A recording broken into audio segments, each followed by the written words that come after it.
இன்றைக்கி நம்ம பண்ண போது சிக்கன் லெக் பீஸில் ஒரு ரெசிபி பண்ண போகிறோம். ஒரு பொரிப்பு தான், சூப்பராக இருக்கும். வாங்க வீடியோக்குள்ளே போகலாம். அதுக்கு சிக்கனை எப்படி வரிஞ்சிக்கிடுங்க. இப்போ நம்ம அதுக்கு ஒரு மசாலா ரெடி பண்ணலாம். அதுக்கு இஞ்சி சின்ன சின்னதாக சாப் பண்ணி எடுத்துக்கிடுங்க. பூண்டு சாப் பண்ணி எடுத்துக்கிடுங்க. ஆனியன் இது பண்ணிக்கிடுங்க.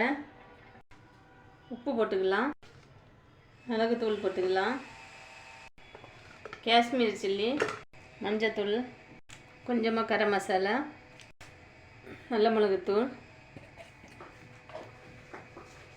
ஆயில் விட்டுக்கலாம். ஆயில் வந்து கோகோனட் ஆயில் விட்டுக்கிடுங்க. நல்ல வரிசைக்கு விடுங்க. நல்லா அழுத்தி இப்படி பிசைஞ்சிக்கிடணும். இப்போ இந்த மசாலா செம்ம வாசனை வரும் பாருங்க, செம்மையாக இருக்கும். அப்படியே சாப்பிடலாம் போல தோணும். லெமன் ஜூஸ் ஊற்றிடுங்க.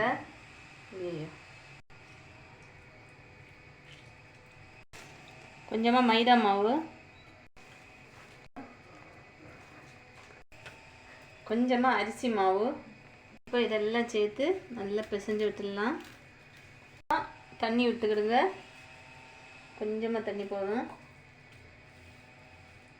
திக்காகவே இருக்கணும் இது. ஆல்ரெடி இந்த சிக்கன் வந்து நீங்கள் அந்த மாதிரி தான் பண்ணணும். எனக்கு டைம் இல்லை, அதனால் நான் இப்படி பண்ணுறேன். உப்பு கொஞ்சம் லெமன் ஜூஸ் ஊற்றி ஒரு 15 நிமிஷம் ஊற விட்டுறணும். விட்டுட்டு அதுக்கப்புறம் இந்த மாதிரி மசாலா எல்லாம் நம்ம உள்ளே எல்லாம் எடுத்து வச்சுக்கிடணும்.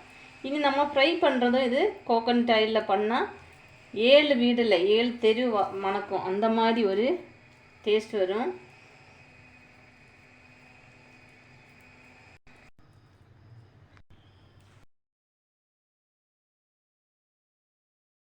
ஸ்டவ் ஆன் பண்ணி வானொலி அடுப்பில் வைக்கலாம்.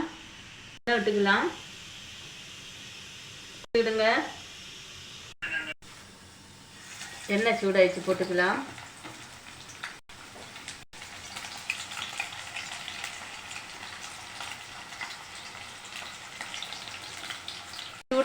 சூடானதுக்கப்புறம் மீடியம் ஃப்ளேமில் வச்சு ஃப்ரை பண்ணிக்கிடுங்க.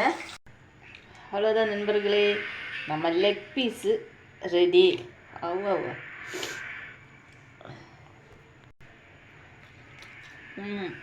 சூப்பர். இந்த வீடியோ பிடிச்சிருந்தால் லைக் பண்ணுங்கள், ஷேர் பண்ணுங்கள், கமெண்ட் பண்ணுங்கள். மறக்காமல் சப்ஸ்கிரைப் பண்ணி சப்போர்ட் பண்ணுங்கள் நண்பர்களே. ஓகே, பாய்.